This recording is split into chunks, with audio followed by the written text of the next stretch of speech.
दोस्तों बलूचिस्तान नाम के शब्द का मतलब क्या है? हमें लगता है कि पाकिस्तान के अंदर जो बलूचिस्तान प्रोविंस है ये वही है, बट ये एक्चुअली में उससे बहुत ज्यादा बड़ा है दोस्तों। बलूचिस्तान का कंसेप्ट समझना है तो आप कुर्दिस्तान का कंसेप्ट समझ लो। कुर्द एथनिसिटी के लोग जिन जिन इलाकों में रहते हैं वो उन इलाकों को जोड़ के एक बड़ी कंट्री कुर्दिस्तान बनाना चाहते हैं। तो टर्की में जो कुर्द का इलाका है, इराक में है, ईरान में है, कुछ हद तक सीरिया आर्मीनिया में, उसको जोड़ के पूरी कंट्री बना दो कुर्दिस्तान, जहां पे कुर्द रहते हैं। उसी प्रकार से बलोक लोग जहां जहां पे भी हिस्टोरिकली रहते हैं उस इलाके को जोड़ के बलूचिस्तान बना लो। तो जो पाकिस्तान का 44% लैंड मास है बलूचिस्तान का, वो तो इसमें आता ही आता है। साथ साथ ईरान की जो साउथ ईस्टर्न प्रोविंस है सिस्तान बलूचिस्तान की, वो भी इसमें आता है। और जो साउदर्न अफगानिस्तान का नीमरोज, हेलमंड और कांदाहार प्रोविंस है वो भी इस पर्टिकुलर बलूचिस्तान के इलाके में आता है। तो इन तीन कंट्रीज के इन इलाके को जोड़ दो तो पूरा का पूरा बलूचिस्तान बनता है। इससे पहले बलोक एथनिसिटी के पॉलिटिशियंस कई बार बोल चुके हैं कि हमें एक ऐसा मूवमेंट चलाना चाहिए जहां पे इन तीनों इलाकों को जोड़ के एक अलग से कंट्री बना दो। और इनके लिए एक एडवांटेज ये भी होगा कि अगर ये कंट्री बनती तो उसके पास सी एक्सेस भी होगा। बट अपने आप में बहुत मुश्किल है होना। सबसे ज्यादा बलूचिस्तान मूवमेंट पाकिस्तान में एक्टिव है, ईरान अफगानिस्तान में उतना एक्टिव नहीं। जर्नलिस्ट कुलदीप नायर ने इंडो पाक बॉर्डर कमीशन के हेड साइरिल रेडक्लिफ से इंडो पाक बॉर्डर पे बात करी तो रेडक्लिफ ने एक चौंकाने वाला बयान दिया, और वो ये कि मैंने आपको लगभग लाहौर दे ही दिया था।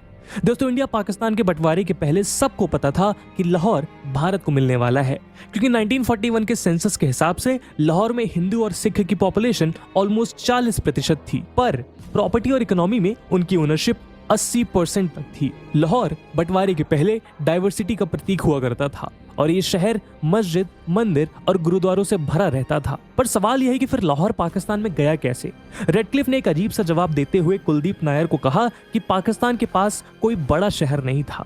कोलकाता तो मैंने इंडिया को दे ही दिया था, तो सोचा लाहौर पाकिस्तान को दे दूं। अब आप खुद सोचिए कि लाखों लोगों की जिंदगियां बदल देने वाले इस डिसीजन के पीछे इतना इमेच्योर रीजन कैसे हो सकता है? इस मुद्दे पे आपका क्या ओपिनियन है? 1947 में रिलीजियस लाइंस पे इंडियन सब कॉन्टिनेंट में एक नए कंट्री का जन्म हुआ, बट 20 सालों के अंदर ही इसे एक सिविल वॉर फेस करना पड़ा। क्यों? एक कंट्री जिसने मुस्लिम्स के लिए अलग देश की डिमांड की थी, उसी कंट्री के बंगाली मुस्लिम्स ने खुद को पंजाबी मुस्लिम से बचाने के लिए उस आर्मी की हेल्प मांगी which was 80% Hindu. The unit was led by general Jacob who was a ज्यू, who was under the command of General Jagjit Singh Arora, who was a Sikh, and the whole army was being led by the legendary Sam Manekshaw, who was a Parsi.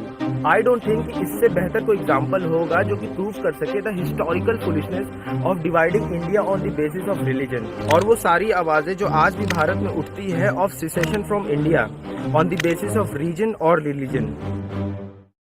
Carnage Institute के according Pakistan एक failed state है। तो चलिए maps के through समझते हैं कि कैसे इस इंस्टीट्यूट के अकॉर्डिंग पाकिस्तान का डिवीजन होगा। देखिए, इस डिवीजन के लिए सबसे पहले तो पाकिस्तानी न्यूक्लियर आर्सेनल को न्यूट्रलाइज करना होगा, जिसके बाद ये प्रोसेस शुरू हो पाएगा। नॉर्थ में ऑब्वियसली पाकिस्तान ऑक्यूपाइड कश्मीर यानी कि पीओके इंडिया में वापस मर्ज होगा और पश्तून डोमिनेटेड खैबर पख्तूनख्वा अफगानिस्तान में मर्ज हो सकता है। वहीं बलूचिस्तान में ऑलरेडी फ्रीडम मूवमेंट चल रही है, एंड अगर ईरान कुछ कॉम्प्लेक्सिटी क्रिएट ना करे तो बलूचिस्तान एक रिसोर्स रिच इंडिपेंडेंट कंट्री बन सकता है, जिसकी कैपिटल ग्वादर या फिर क्वेटा हो सकती है। साथ ही सिंध प्रोविंस, जहां highest number of minorities reside करती हैं, सिंध के यूनिक कल्चर के साथ सिंधु देश नाम का एक इंडिपेंडेंट कंट्री बन सकता है, जिसकी कैपिटल कराची या फिर हैदराबाद हो सकती है। लास्ट में बचता है पाकिस्तानी पंजाब, जो ट्रू सेंस में आज के पाकिस्तान का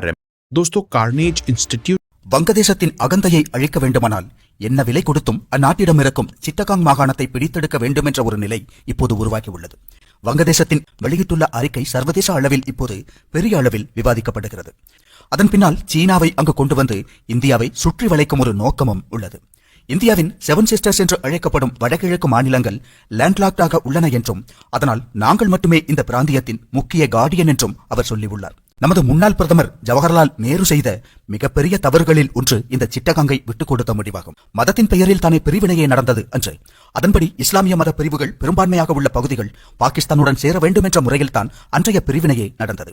அதன் அடிப்படையில் பார்க்கும்போது சிட்டகாங் எந்த காரணத்தை கொண்டும் பங்களாதேஷின் அல்லது அன்றைய பாகிஸ்தானின் பகுதியாக செல்ல வேண்டிய இடமே அல்ல. சிட்டகாங்கில் இருந்த அன்றைய தலைவர்கள் காங்கிரஸ் தலைவர்களை பார்த்து இந்திய ஒன்றியத்தில் இணையும் அவர்களின் ஆர்வத்தை தெரிவித்திருந்தார்கள். ஆனால் பிரிவினை நடந்தபோது அந்த பாவப்பட்ட மனிதர்கள் காங்கிரசாரின் சுயரூபத்தை அறிந்திருக்கவில்லை.